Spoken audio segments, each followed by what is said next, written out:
The Uber comic book convention that is Fan Expo hits Toronto this weekend, and I have a message for all the progressives out there rebooting the superheroes of my youth. Namely, will you kindly get your stinking paws off my comic books already? We've already lamented in this space that the mighty Thor is now a chick, and there's an online petition pressuring Marvel to make Captain America gay, and heck, Justin Trudeau recently appeared on the cover of Civil War II. And the misery continues. The rebooted Green Arrow proudly proclaims himself to be a social justice warrior. The man behind Iron Man, Tony Stark that is being benched in favor of a black female teenager who is supposedly smarter than Stark, even though she's still in high school. And the latest Superman is Chinese. Seriously, Beijing's Man of Steel is known as New Superman. Wonder if New Superman will be as successful as New Coke.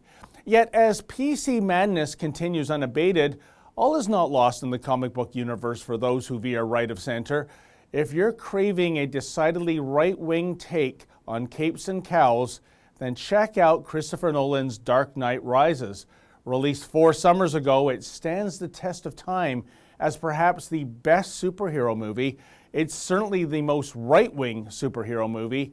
Released in 2012 at the height of the Occupy movement, who would have thought that a Batman flick would serve as an allegory for demonizing collectivism and irresponsibility while championing the power of capitalism and the will of the individual to rise above dire circumstances? Case in point, Selina Kyle, aka Catwoman, in an early scene she ominously asked Bruce Wayne, "How long do you think all this can last?" in regard to the opulence on display at a she charity ball. She then gleefully warns there's a storm coming. She'll later make a U-turn from this position, more on that later. In the meantime, the psychopathic killer Bane isolates Gotham from the rest of the world via acts of terrorism. He promises the city's ne'er-do-wells that tomorrow you claim what is rightfully yours. It's Occupy 101. And yet Bane's bravado about returning Gotham to the people rings hollow. His followers have no rightful claim on the bounty they savagely pillage. And once in charge, farcical kangaroo courts are conducted in which guilt is predetermined and the sentence is always death. At the conclusion of the second film in the trilogy, The Dark Knight, Batman takes the fall in order to preserve the reputation of District Attorney Harvey Dent and to ensure passage of legislation that will allow police to mop up Gotham's criminals. But The Dark Knight Rises is about redemption and the choices people make. Some choose to overcome a bad hand dealt to them. Others revel in their grief, spreading misery to others. For example, Selina Kyle, who gleefully warned of the upcoming storm, has an 11th hour epiphany.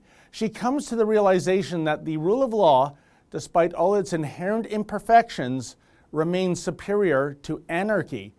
Bane, on the other hand, chooses to cling to his misery as he foists suffering upon an entire city's populace. While he sees himself as Gotham's reckoning, all he really craves is nihilism. Finally, there's the titular Dark Knight himself. Bruce Wayne is indeed a member of the so-called 1%, but far from being a symbol of greedy excess, he's an agent for change, not through death and destruction, but by being a philanthropist and a self-sacrificing vigilante. Indeed, toward the film's climax, it's clear it would be so easy for Bruce Wayne to save himself by fleeing the hellhole Gotham has become under Bane's rule. Instead, what is perhaps the most profound scene in the film, he rejects such a self-serving move and infers that he'll pay the ultimate price to save his city. We have 45 minutes to save this city. No, I've got 45 minutes to get clear of the blast radius, because you don't stand a chance against these guys. With your help, I might. I'll open that tunnel, then I'm gone. There's more to you than that. Sorry to keep letting you down. Come with me. Save yourself. You don't owe these people anymore. You've given them everything. Not everything. Not yet.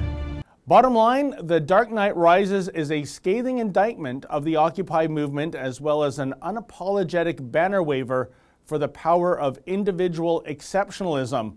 Whereas occupiers and their progressive allies believe in concepts such as the forcible redistribution of property, the forces of good in The Dark Knight Rises demonstrate there is another way, and it is a better way. For the Rebel.media, I'm David the Menzoid Menzies. Thanks for watching. Click here to never miss a Rebel update. Want even more of the Rebel? Well, click here to become a premium member.